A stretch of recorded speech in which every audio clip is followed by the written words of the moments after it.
Alors, comment contrôle-t-on cette hiérarchie des normes? Il y a toujours cette tension entre le principe de l'égalité et le principe de représentation nationale. Pour Attendal, effectivement, donc le principe d'égalité ou de l'état de droit si on préfère, pour Attendal, il baigne encore dans cette ancienne vision que la loi c'est l'expression de la volonté générale, et que en conséquent, ça prime, que le pouvoir législatif c'est lui qui est quand même souverain et qui prime sur les autres pouvoirs, que s'il veut modifier, faire ce qu'il peut en fait faire ce qu'il veut s'il en a vraiment l'intention. Et donc, dans un premier temps, on a un contrôle préventif possible, et on voit par exemple en France où on a un conseil constitutionnel qui peut suspendre la procédure d'élaboration de la loi, et, on a l'article 61 et 62 de leur constitution qui prévoit qu'on ne peut ni promulguer, ni mettre en application des choses qui seraient contraires à la Constitution. Et en Belgique, ce qu'on a, c'est la section de législation du Conseil d'État, ainsi que le comité de concertation. Et pour ce qui est du Conseil d'État, il y a plusieurs moments où leur avis est obligatoire. Et ça c'est si c'est pour tous les actes législatifs, mais dont l'initiative vient du pouvoir exécutif. Et donc, pour les avant-projets, que ce soit de loi, d'ordonnance ou de décret. Et aussi évidemment pour tout ce qui est purement exécutif, donc les arrêtés réglementaires.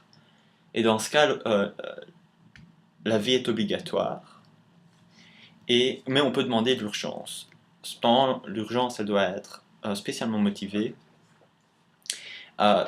Puis l'avis doit quand même contenir, donc l'urgence c'est dans les 3 jours que ça doit être fait, à ce moment-là c'est dans les 3 jours, et puis il doit quand même contenir les règles par rapport aux répartition des compétences, et il doit aussi préciser, si c'était un avant-projet de loi, de quel régime bicaméral la proposition tient.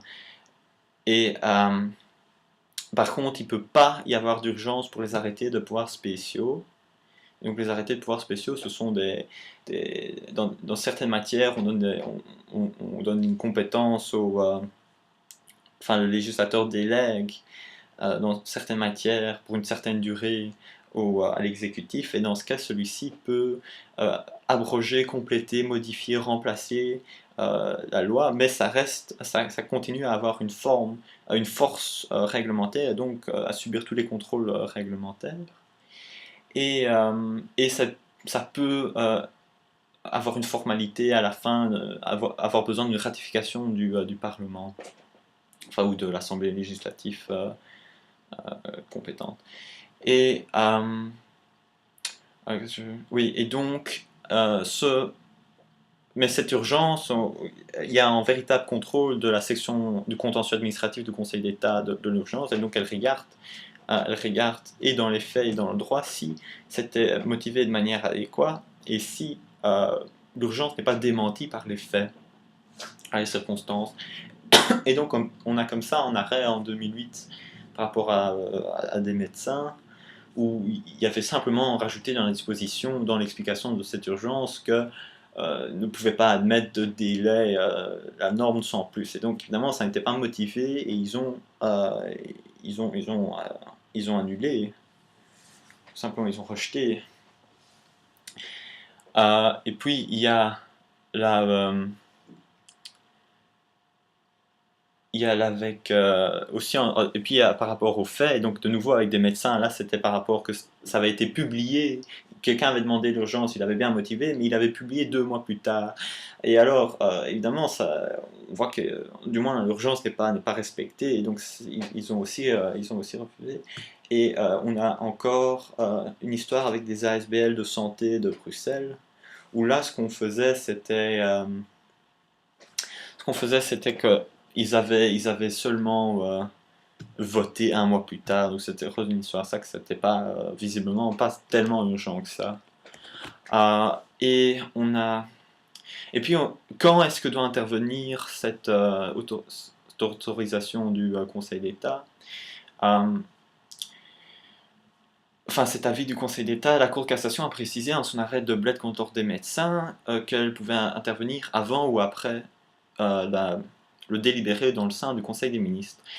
ça n'a évidemment aucun sens, puisque ça doit forcément, pour avoir un effet utile, précéder les délibérations. La Cour de cassation a aussi rajouté, dans un autre arrêt, l'arrêt de la communauté française contre DB, et là elle a précisé que si un arrêté réglementaire n'avait pas demandé d'avis, il pouvait être écarté par les juridictions d'office. Alors, quand est-ce qu'il est facultatif, cet avis? C'est-à-dire quand il vient donc pas de l'exécutif, mais des assemblées. Si on a quelque chose dont l'initiative vient du Parlement, hein, une proposition, dans ce cas, ils peuvent demander l'avis, ils ne sont pas obligés. Et qui peut le faire? C'est ou soit le président de l'Assemblée qui peut le faire lui-même, soit il peut y être contraint par un tiers de son Assemblée, ou encore par la moitié d'un groupe linguistique. Et ou aussi encore par 12 membres du comité de concertation. Mais l'avis n'est pas... donc l'avis est obligatoire, mais n'a pas de force contraignante, sauf certains cas. C'est seulement si... C'est s'il y a un problème, un excès de compétences, donc il y a une erreur dans la répartition des... et j'ai zappé quelque chose. Non, et puis il y avait une controverse qui avait été... il y avait eu un problème entre le Conseil d'État, la section de législation du Conseil d'État et le gouvernement par rapport au mariage des homosexuels, puisque le Conseil d'État, qui est catholique, qui avait fait toute une analyse, pas du tout juridique mais morale, et qui disait qu'on ne pouvait pas admettre le mariage homosexuel. Et alors ça avait mené à des tensions, et ça aboutit sur la loi du 2 avril 2003, où on a changé, parce que le Conseil d'État aussi disait qu'il n'avait plus les moyens de sérieusement faire les urgences, parce qu'on demandait toujours l'urgence et que c'était pas possible. Et donc on a dit, voilà, l'urgence maintenant c'est plus 3 jours, mais c'est 5 jours, et vous devez, dans ce cas, vous devez encore parler du fondement juridique, de la règle, de la compétence de l'auteur, ainsi que des formalités à accomplir. Et on a aussi rajouté que si, pour ce qui est des arrêtés réglementaires, si le Conseil d'État ne respecte pas le délai, dans ce cas, il est dessaisi et la règle continue comme si elle avait été valablement reçue en avis.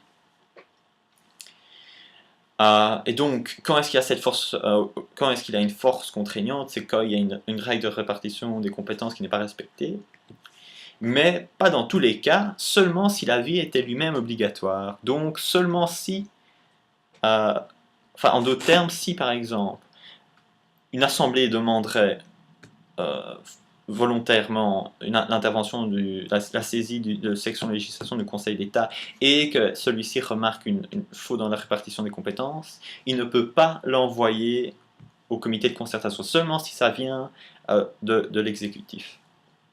Et donc ce qu'il fait, c'est qu'il envoie au comité de concertation qui, dans les 40 jours, va statuer, va décider, sinon il suspend, et donc il se fait en renvoyant la règle à l'organe qui l'avait créé. Ouais, et donc il y a tout ça. Et alors, qu'en est-il de décision individuelle? Non, décision individuelle, ça vient après. Et alors, sur la publication, il y avait une certaine controverse pendant tout un moment, le Conseil d'État qui ne voulait pas trop qu'on publie ses avis, mais l'article 32 de la Constitution est assez clair et dit que voilà, la transparence administrative, et donc ça doit aussi jouer pour les avis de la section de législation du Conseil d'État. Alors, le contrôle curatif, par contre, donc maintenant postérieur, il y a plusieurs modes, soit en contrôle politique, soit en contrôle juridictionnel. Dans le contrôle politique, on a des exemples internationaux, on a de nouveau avec la France, sous la 4ème République, on avait un comité constitutionnel. Le problème, c'est qu'il était en même temps juge et partie dans l'élaboration de la loi, et donc ça n'était pas très efficace. Et on a un autre exemple, par exemple l'article 74 de la Constitution italienne, qui prévoit que le président peut ordonner une deuxième lecture de la loi. Et donc au deuxième vote, enfin de recommencer toute la procédure législative.